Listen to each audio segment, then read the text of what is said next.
Bismillahirrahmanirrahim.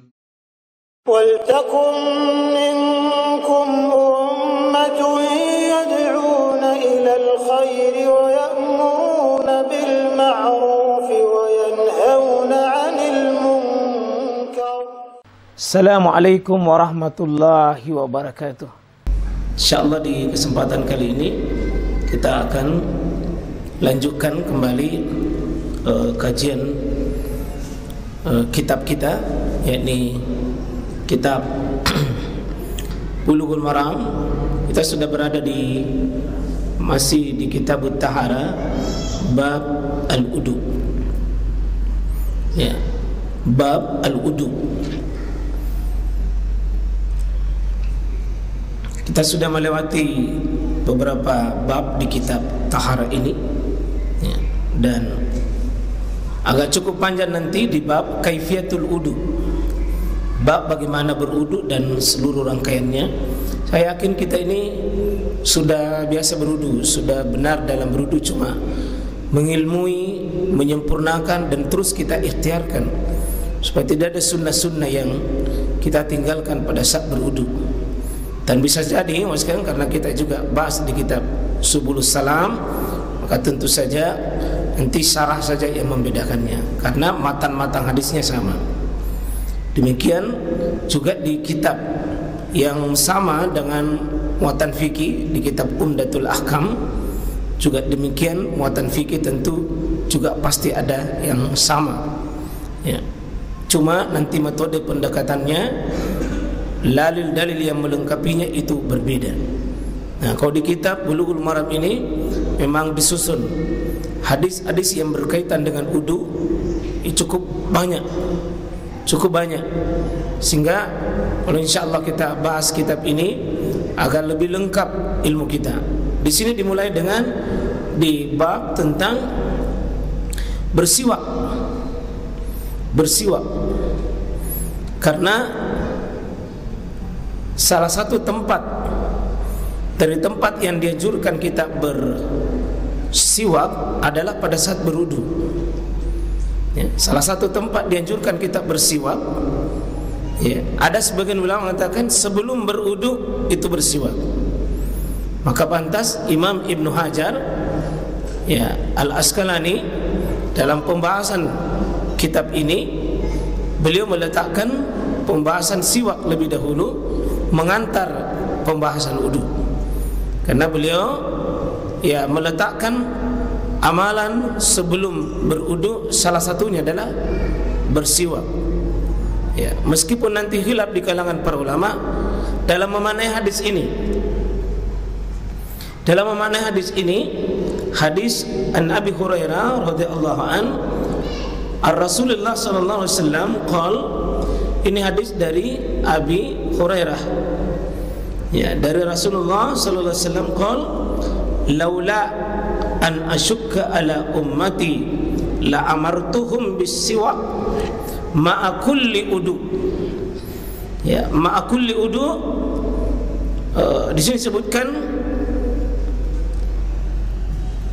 seandainya tidak membebani, ya, seandainya tidak membebani, laula an asyukka, seandainya tidak menyulitkan, menyusahkan atas umatku, la amartuhum, maka saya pasti perintahkan mereka, umatku itu, bisiwak, untuk bersiwak, ma'akulli, bersama atau di setiap wudu, di setiap wudu.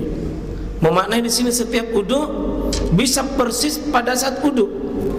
Siwaknya itu adalah bagian dari wudu itu. Siwaknya adalah bagian dari wudu.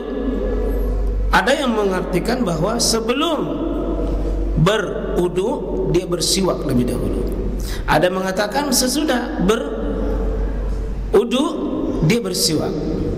Tapi pendapat yang terkuat di kalangan para ulama, jika kita kumpulkan kitab-kitab syarah yang menyangkut tentang hal ini, adalah pada saat berwudu, terutama di saat berkumur-kumur, pada saat di saat berkumur-kumur, maka salah satu kegiatannya adalah kegiatan bersiwak.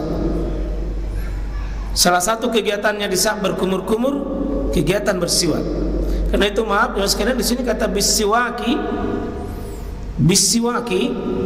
ya kami perintahkan kepada mereka untuk bersiwak. Ya. Sebagian ulama artikan di sini, kalau dilihat bentuk kata yang dipakai oleh Rasulullah SAW di sini adalah bisiwaki, tentu adalah isim. Kalau isim berarti benda. Kalau bendanya berarti bisa diartikan saya perintahkan mereka untuk menggunakan siwak. Ya, untuk membawa siwak, itu artinya membawa siwak. Tapi bisa dimaknai bisiwak bermakna bukan sekedar membawa, bukan bendanya yang menjadi, ya bukan bendanya, bukan isimnya, tetapi kegiatannya atau fiilnya, yakni pekerjaannya. Pekerjaan bersiwak. Pekerjaan bersiwak itu boleh dengan menggunakan alat, dengan seperti kayu yang biasa kita kenal dengan istilah kayu siwak, atau sekarang disebut dengan memang pasta gigi. Bisa juga dimaknai dengan apapun yang bisa terlaksana pekerjaan bersiwak itu. Bisa menggunakan jari-jari. Ya, ketika kita berkumur-kumur, maka dimasukkan juga jari-jari kita, sebagian dari jari ini untuk membersihkan kita punya gigi dan gusi. Dan ini bisa dengan kain, bisa dengan menggunakan jari, bisa menggunakan alat.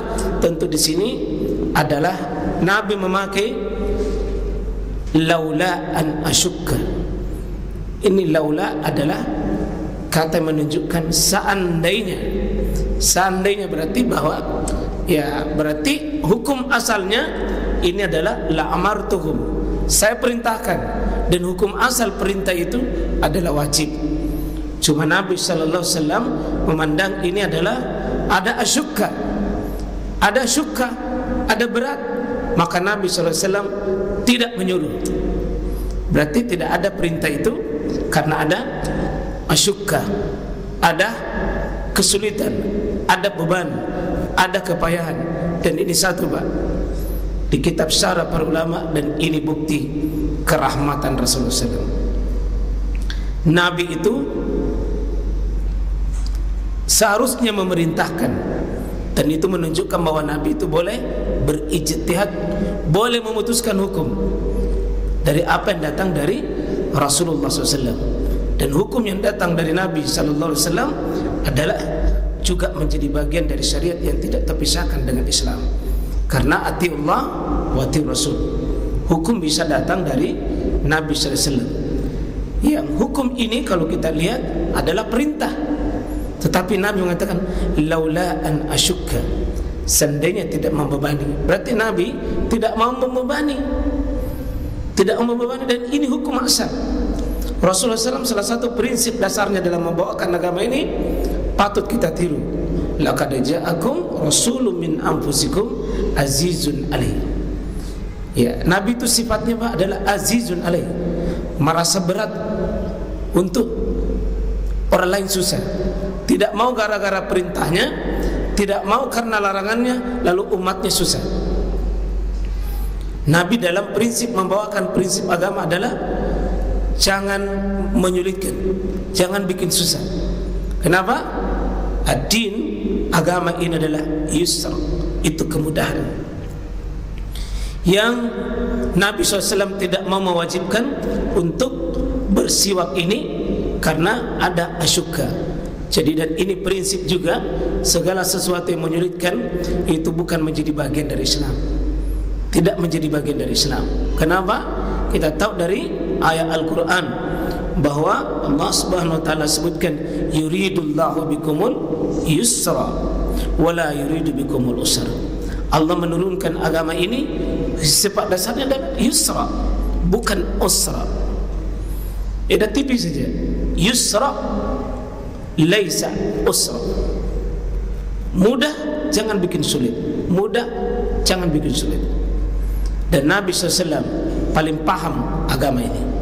Rasulullah paling paham syariat ini. Dan ini seharusnya, Pak. Karena itu nanti dalam kaidah ulama kita dipakai dengan sebuah prinsip dasar di kaidah fikih, mengatakan bahwa apapun yang menyulitkan, apapun yang menyusahkan, itu dicabut. Itu dicabut. Ad-daruratu tubihul mahzurat. Segala sesuatu yang sulit menyebabkan itu sesuatu itu darurat, maka dicabut hukumnya. Wajib menjadi tidak wajib, dilarang akan menjadi tercabut dilarang. Kalau itu susah. Prinsip agama ini laula an asyukka, seandainya tidak menyulitkan, berarti ada kata huruf laula, seandainya tidak menyusahkan, berarti hukum asalnya ini diperintahkan, Pak. Hukum dasar diperintahkan. Cuma ada asyukka, maka itu Nabi SAW tidak mewajibkan buat kita.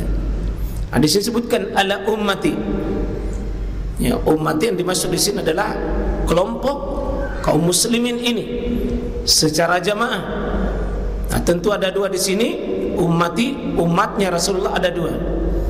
Umat yang hidup di masa Nabi SAW sampai hari ini, itu disebut umat Rasulullah. Namanya umat itu secara keseluruhan namanya umat dakwah. Umat yang didakwai Nabi SAW. Ya, umat yang didakwai Nabi itu namanya umat Rasulullah. Semua yang hidup di masanya Nabi termasuk umat. Tetapi dalam hadis ini bukan umat dalam artian umat dakwah, tetapi umat ijabah. Umat ijabah artinya umat yang sudah menerima dakwah ini. Jadi umat Nabi Muhammad itu ada dua. Ada umat dakwah, wajib didakwai. Soal menerima tidak mau menerima, tetap umat namanya. Tapi dalam pembahasan ini, ala ummati, umatku, karena ini ada syariat, maka yang menerima syariat itu yang diperintahkan. Maka umat yang dimaksud di sini umat ijabah. Umat ijabah, umat yang sudah mengijabah, sudah menerima seruan Rasulullah SAW. Di sini adalah yang menunjukkan lainnya adalah lam ta'kid, yang menunjukkan pasti. Amartuhum, ya, amartuhum, kami perintahkan mereka. Dan hukum asal dari perintah itu adalah al aslu fil amar al ujub. Ya, hukum dasar dari sebuah perintah adalah wajib. Hukum dasarnya ini adalah wajib. Karena sebagian ulama mewajibkan ini bersiwak. Sebagian ulama mewajibkan bersiwak.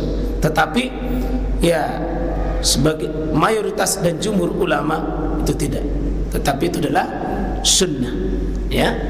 Kalau di kondisi tidak susah bagi kita, di kondisi yang tidak susah, makanya sebagai membawa hukum dasarnya adalah wajib. Tapi kalau bebani, jangan.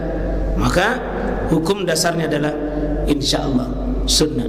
Bisiwak sekali lagi, bisiwak di sini adalah kegiatannya, bukan bendanya.